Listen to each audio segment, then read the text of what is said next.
உலகெங்கும் இருக்கும் spiritual tax Tamil அன்பர்களுக்கு டிவைன் தினேஷன் அன்பான வணக்கங்கள்.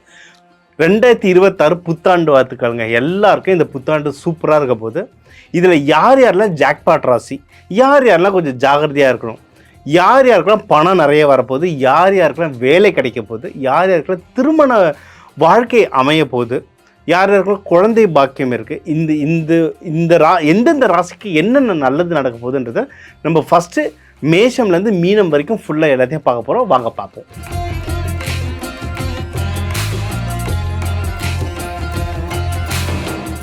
மனிதன் பாதி மிருகம் பாதி கலந்து செய்த கலவை தனுஷ ராசி. அதாவது மனுஷ முகம், மிருகத்தோட உடல். ராமர் பிறந்த ராசி. ராமர் வந்து அந்த பொறுமையாக இருக்கும், வில் எடுத்தாருன்னா ஆளகாலி பண்ணுறார். ஸோ அந்த தனுஷ ராசிக்காரங்களுக்கு இந்த 2026 எப்படி இருக்க போகுது. 25 நல்லா இருந்தது. அது வந்து ஒரு மிக்ஸ்டுன்னு சொல்லலாம். கொஞ்சம் கஷ்டம், ஏன்னா சனி பகவான் பார்த்துட்டு இருந்தார். ஆனால் நம்ம நிறைய தப்பிச்சிட்டு வந்தோம், ஏன்னா நம்மளை குரு பகவான் தொடர்ந்து பார்த்துட்டு இருந்தார். அதனால் லைட்டாக ட்ரபிள் வந்தாலும் நம்ம சமாளிச்சுட்டு வந்துட்டோம். ஓகேவா. இந்த 26 வந்து ரொம்ப நல்லாவே இருக்கும். அது நம்ம சொன்ன மாதிரி ஜாக்பாட் ராசிகள் இதுவும் ஒன்றுங்க. சரிங்களா. ஏன்னா குரு பகவான் 7ஆம் பார்வையாக பார்க்குறாரு. அதனால் ஜாக்பாட் ராசி இருந்தாலும் தலைவர் சனி பகவானும் பார்க்கறதுனால அந்த சின்ன சின்ன இடர்பாடுகள் வரும். அதுலேருந்து நம்ம எப்படி தப்பிச்சுக்கலாம், என்னென்ன நல்லது நடக்க போகுதுன்றதை நம்ம சொல்லுவோம். சரிங்களா. ஃபஸ்ட்டு ஓவராலாக நம்மளுக்கு நல்லது நடக்கும், கொஞ்சம் உஷாராக இருக்கணும். 1. 2, கையில் பணம் நல்லபடியாக கையில் பணம் வரும், குடும்பத்தில் சந்தோஷம் வரும். ஆனால் செலவுகள் கூட வரும், பார்த்து செலவு பண்ணணும். சரிங்களா. சேமிக்கிறது கொஞ்சம் கஷ்டமாயிடும். காசு வரும், கொஞ்சம் உஷாராக இருந்தால் சேமிக்கலாம், இல்லைனா டக்குன்னு செலவாயிடும். அதை ஜாகிரதையாக பார்த்துக்கணும். 3ஆம் இடம் நல்லா இருக்குது, முயற்சி ஸ்தானம். நீங்கள் வந்து எக்ஸாம்ஸ், முக்கியமாக படிப்பு எக்ஸாம்ஸ் எழுதுகிறவங்க, ரொம்ப முக்கியம் அப்ராடுக்கு போகிறவங்க. ஏன்னா ராகு பகவான் வேறு இருக்கார், காற்று ராசி. அப்ராடுக்கு போகிறவங்களுக்கு நிறைய வாய்ப்பு. நீங்கள் வேலையில் ப்ரொமோஷன் வாங்கி போகிறதா இருந்தாலும் சரி, ட்ரான்ஸ்ஃபர் வாங்கி போகிறதா இருந்தாலும், நீங்கள் வந்து அப்ராடுக்கு exams GRE, GMAT, IELTS exam எழுதி போகிறவங்க, இவங்க எல்லாருக்குமே சூப்பரான வாய்ப்புங்க. கண்ணை மொழி ட்ரை பண்ணால் நல்லபடியாக நடக்கும். சரிங்களா. அது வந்து ஒன்றும் சில காலங்கள், சில மாதங்கள் இருக்கிறத ட்ரை பண்ணுறதுக்குனா கூட இப்போவே அதுக்கான இனிஷியேட்டிவ் எடுத்து வச்சுருங்க. ஒரு அப்ளிகேஷன் எழுதி நம்ம தன ஆகர்ஷண ப்ரோக்ராமில் நாங்கள் சொல்லி தருவோம். எப்படி வந்து ஒரு தன ஆகர்ஷண பத்திரிக்கை எப்படி ரெடி பண்ணுறது. இப்போ நம்ம அப்ராடு போகணுன்னா அதுக்கு நான் என்னென்ன பண்ணணும், நாங்கள் ஒரு விஷுவல் போர்டு ஒன்று ரெடி பண்ணுவோம். அவ்வளோ வேலை செய்யும். அந்த மாதிரி விஷுவல் போர்டுலாம் கூகுளில் டைப் அடித்து பாருங்கள். இல்லை இந்த கிளாஸ் கற்றுக்கணுனாலும் நம்ம நம்பருக்கு கால் பண்ணுங்க, நான் சொல்லித்தரேன். அது பிரகாரம் நீங்கள் ட்ரை பண்ணால் ஜாபு ப்ரொமோஷனுக்கு, வெளிநாடு போகிறதுக்கு ரொம்ப யூஸ்ஃபுல்லாக இருக்கும். 4ஆம் இடம், நீங்கள் வீடு, வண்டி, வாகனம் வாங்குறது மட்டும் தேவைப்பட்டால் மட்டும் வாங்குங்க, இல்லைன்னா வேணாம். ஏன்னா சனி பகவான் பார்த்துட்ருக்காரு. ஏதாவது ஒரு சின்ன சின்ன பிரச்சனை வரும். இந்த வண்டி வாங்கினாலும் அது ஒரு ரிப்பேரு, ஏதாவது ஒரு இஷ்யூ வரும். அதனால் தேவைப்பட்டால் மட்டும் வாங்குங்க. அப்படி தேவைப்படுது சார், எனக்கு வேறு வழி இல்லை, கொஞ்சம் காசு கிடச்சிருக்கு, நான் இன்வெஸ்ட்மெண்ட் பண்ணணும் அப்படின்னா, ஜோதிடரை பார்த்து உங்கள் ராசி கட்ட பிரகாரம் என்ன இன்வெஸ்ட்மெண்ட் பண்ணால் நல்லது அப்படின்றத பாருங்கள். நகையா, தங்கமா, ஸ்டாக் மார்க்கெட்டா, எதுன்றதை பார்த்து இது பண்ணுங்கள். சரிங்களா. இது ஒன்று. அடுத்து 5ஆம் வீடு நல்லாயிருக்கு. கோவில்கள் அதிகமாக போகிற மாதிரி இருக்கும், குடும்பத்தோடு போகிற மாதிரி இருக்கும். முக்கியமாக குலதெய்வம் கோவில், காவல் தெய்வம் கோவில், முருகர் கோவில், அம்பாள் கோவில், இங்கெல்லாம் அதிகமாக போகிற மாதிரி இருக்கும். முதல்ல நம்ம எப்பவுமே சொல்கிறது, குலதெய்வம் கோவில் ஃபஸ்ட்டு போங்க. அடுத்து உங்கள் ஊர் பக்கத்தில் இருக்கிற உங்களை பாதுகாக்கிற அந்த கோவிலுக்கு போயிட்டு வாங்க. உங்கள் எல்லை கோவிலுக்கு போயிட்டு வாங்க, ஊர் எல்லை கோவிலுக்கு போயிட்டு வாங்க. 3ஆவது உங்களோட இஷ்ட தெய்வம் கோவில் போயிட்டு வாங்க. சூப்பராக இருக்கும். குடும்பத்தோடு போயிட்டு வாங்க, அதுதான் ஒன்றும் ஃபஸ்ட் கிளாஸாக இருக்கும்.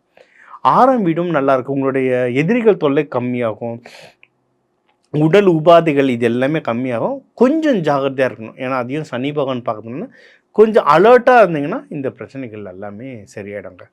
சூப்பரான விஷயம் அப்படின்னா 7ஆம் வீடு, குரு பகவான் அதே வீட்டில் இருக்கார். அதனால் கல்யாணத்துக்கு தேடுறவங்களுக்கு நல்லபடியாக அமையுங்க. பொண்ணு மாப்பிள்ளை தேடுறீங்க, சூப்பராக அமையும். ஏற்கனவே பார்த்தாச்சுன்னா இந்த வருஷம் கல்யாணம் ஃபிக்ஸ் ஆகி நடக்கிறதுக்கு அதிகமான வாய்ப்புகள் இருக்குது. சூப்பராக பண்ணலாம். நீங்கள் எப்போயும் பொண்ணு மாப்பிள்ளை வீட்டுக்கு போகிறதா இருந்தாலும் சரி, கல்யாணம் பண்ணுறதா இருந்தாலும் சரி, இந்த 3 நாள் நம்ம எப்போயுமே சொல்கிறது, புதன், வியாழன், வெள்ளி, இந்த 3 நாளில் போய் பார்க்குறதா இருந்தாலும், கல்யாணம் பண்ணுறதா இருந்தாலும் பெஸ்ட்டான நாட்கள். ஸோ கல்யாணத்துக்கும் சூப்பராக டைம் அமைஞ்சிருக்கு. இன்னொன்று லவ்வர்ஸ்க்கும் நல்லா இருக்குது, டைம் ரொம்ப நல்லா இருக்குது. அதுவும் நீங்கள் இந்த லவ்வை வந்து மேரேஜாக கன்வெர்ட் பண்ணுறதுக்கு நல்ல டைமு. அப்பா அம்மா பார்த்து பேசுங்க, எல்லாம் நல்லபடியாக அமையும். 8ஆம் வீடும் நல்லா இருக்குங்க. இப்போ இந்த கல்யாணத்துக்கு நம்ம நிறைய சொன்ன சுப செலவுகள் நிறைய வர வாய்ப்பு இருக்குது. இன்னைக்கு கடன் வாங்காமல் யார் கல்யாணம் பண்ணுறாங்க? கடன் தேடிங்கனாலும் கடன் வரும். தேவையான அளவுக்கு மட்டும் அதிகமாக வாங்கி பிரச்சனையை மாட்டிக்காதீங்க. கடன் கொடுக்குறதும் பார்த்து யோசித்து கொடுங்க. தீர்வு நம்ம சொன்னோம்ல, தனுசு ராசிக்கு நேரம் நல்லா இருக்குது, ஆனால் கொஞ்சம் அலர்ட்டாக இருக்கணும். இப்போ கடன் கொடுக்குறது வாங்குறதுலேருந்து டாக்குமெண்டேஷன் பத்திரமா வச்சுக்கோங்க. சரிங்களா? இவருக்கு கொடுத்தேன், இவளுக்கு கொடுத்தேன், இல்லை இவர்கிட்ட வாங்கினேன், இவ்வளவுக்கு வாங்கினேன், இதுதான் டென்யூர். அந்த டாக்குமெண்டேஷன் வச்சுன்னா அது பரிகாரமாகவும் வேலை செய்யும். ஏன்னா குரு சனி அதே சமயம் உங்களை லீகலாகவும் காப்பாற்றும். சரி, குருமார்களை போய் பாருங்கள். ஓகே, ஏன்னா உங்களது கேது பகவான்லாம் இருக்கிறதுனால நிறைய குழப்பங்கள் வரும். நம்ம குழப்பத்தில் இருக்கும்போது நம்மளை கைட் பண்ணுறது யாருன்னா குருமார்கள். குருமார்கள்னால் சீனியர்ஸ், உங்களுக்கு நல்லது சொல்கிற எல்லாரும் குருமார்கள். அவங்கள போய் பாருங்கள். தொழில் ஸ்தானம் பத்திரம். ஏன்னா சனி பகவான் பார்க்குறதுனால சின்ன சின்ன ட்ரபிள் வரும். நம்மளுடைய ஸ்ட்ரென்த் பொறுமை. அந்த பொறுமையை பத்திரமாக கவனிச்சுக்கிட்டிங்கனாவே ஆஃபீஸில் சமாளிச்சிடலாம். 11ஆம் வீடு நல்லா இருக்குது, ப்ராஃபிட் நல்லபடியாக வரும். நீங்கள் ஏதாவது chit fund, business, stock market, நகை, தங்க நகை, முக்கியமாக தங்க நகைலாம் வாங்கி வச்சிங்கன்னா நல்ல ப்ராஃபிட் வரும். தேவைப்பட்டதுன்னா அந்த ப்ராஃபிட்டை எடுத்து கொஞ்சம் செலவும் பண்ணிக்கலாம், இல்லை மேலேயும் ரீஇன்வெஸ்ட்மெண்ட்டும் பண்ணலாம். ஏன்னா 12ஆம் வீடு நல்லா இருக்குது, சுப விரயம் வரும். ரீஇன்வெஸ்ட்மெண்ட் எடுத்து பண்ணலாம். நீங்கள் வழிபட வேண்டிய தெய்வங்கள் ஸ்ரீராமர், தட்சிணாமூர்த்தியை வியாழக்கிழமைகளில் போயிட்டு வியாழன் ஹோரையில் வழிபடலாம்.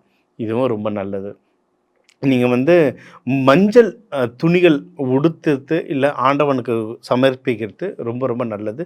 பிரசாதங்கள் லெமன் ரைஸ், நீங்கள் சக்கரை பொங்கல் இதெல்லாம் அன்னதானமாக கொடுக்க உங்களுக்கு இந்த 2026 சூப்பராக அமையுங்க. மேலும் நம்ம இப்போ உங்கள் ராசிக்கு என்னென்ன நல்லது, என்னென்ன ஜாக்பாட், என்னென்ன நல்லது, இதில் உஷாராக இருக்கணும், இது என்னென்ன தெய்வ வழிபாடு பண்ணணும், என்னென்ன பரிகாரங்கள், இது எல்லாமே நம்ம பார்த்தோம். இப்போ ஜென்ரலாக ஒரு ஓவராலாக இந்த 2026 பார்த்திங்கன்னா நம்ம 2ஆக பிரிக்கலாம். ஜூன் 2க்கு முன்னாடி, ஜூன் 2க்கு அப்புறம். ஏன்னா ஜூன் 2 குரு பயிற்சி நடக்குது. சரிங்களா? இப்போ வக்ரமாக நம்ம மிதுனத்தில் இருக்கிறவர் முழுசாக மிதுனத்தில் இருப்பார். மிதுனத்திலேருந்து கடகத்துக்கு வருவார். ஜூன் 2 கடகத்துக்கு வருவார். ஓகேவா? ஸோ இதெல்லாம் சேர்த்து தான் நம்ம உங்களுக்கு நம்ம ராசி பலன் சொன்னது. ஒன்று குரு மாறுறார், இன்னொன்று ஜூலை 27 அந்த மாதிரி டைமில் சனி பகவான் வக்ரம் அடைவார். அதாவது மீனத்திலேயே வக்ரம் அடைவார். சரிங்களா?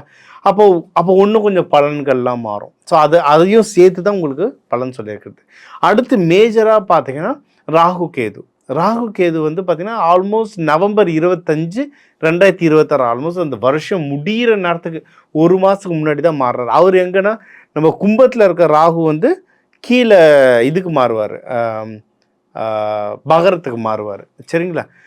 இப்போ கேது சிம்மத்துலேருந்து கடகத்துக்கு போவார். ஸோ அதுக்கேற்ற மாதிரி திருப்பியும் பலன்கள் மாறும். ஸோ நம்ம ஓவராலாக இந்த பயிற்சிகள்லாம் வச்சு தான் நம்ம இப்போ பலன்கள்லாம் சொல்லியிருக்கோம். இன்னும் மாத பலன்கள் வர வர வர இன்னும் டீட்டெயில்டாக சொல்லுவோம். ஸோ ஒரு ஓவராலாக பார்த்திங்கன்னா இந்த 2026 பிறக்கிறதே ரிஷபராசியில் ரோகிணி நட்சத்திரத்தில் தான் பிறக்குது. ஸோ ரொம்ப அதுவும் அது பிரதோஷம் நாள். ஸோ ரோகிணி பெருமாளுக்கு, பிரதோஷம் சிவனுக்கு. ஸோ எல்லா கடவுள்களுடைய ஆசீர்வாதத்தோடு தான் நந்தி தேவர் கூட சேர்ந்து இந்த ரிஷபராசியில் நம்ம பிறக்கிறோம். ஸோ சுக்கிரன் ராசி எல்லாருக்குமே இந்த 2026 ரொம்ப நல்லா அமையும். ஜஸ்ட்டு நமக்கு என்ன பிரச்சனைகள் வரும், என்ன நல்லது வரும், ரெண்டுத்தையுமே நம்ம சொல்லியிருக்கோம். இப்போ ரெண்டுமே நம்மளுக்கு தெரியும், என்ன நடக்குது, என்ன நடக்க போகுதுன்னு தெரியும். இதுக்கு என்ன செய்யணுன்றதை நம்ம சொல்லிட்டோம். ஸோ இதுக்கு ஏற்ற மாதிரி நீங்கள் உங்களை தயார்படுத்திக்கிட்டு நீங்கள் செஞ்சீங்கன்னாவே வாழ்க்கையில் நிறைய வெற்றி பெறலாம். இது மேலும் உங்களுக்கு ஒன்று நிறைய தகவல் தெரியணும், உங்கள் தனிப்பட்ட ஜாதகத்துக்கு தெரியணுன்னாலும் என் நம்பரை கான்டாக்ட் பண்ணுங்கள். இண்டிவிஜுவல் கன்சல்ட்டிங் தரேன். சார் எனக்கு இந்த பயிற்சிகள் பத்தலை, எனக்கு ஒன்றும் செல்வம் செய்கிறதுக்கோ, கல்யாணம் நடக்கிறதுக்கோ, ப்ரமோஷனுக்கோ இன்னும் எனக்கு பயிற்சிகள் வேணாலும் நம்ம நிறைய பயிற்சிகள் நடக்கிறோம்.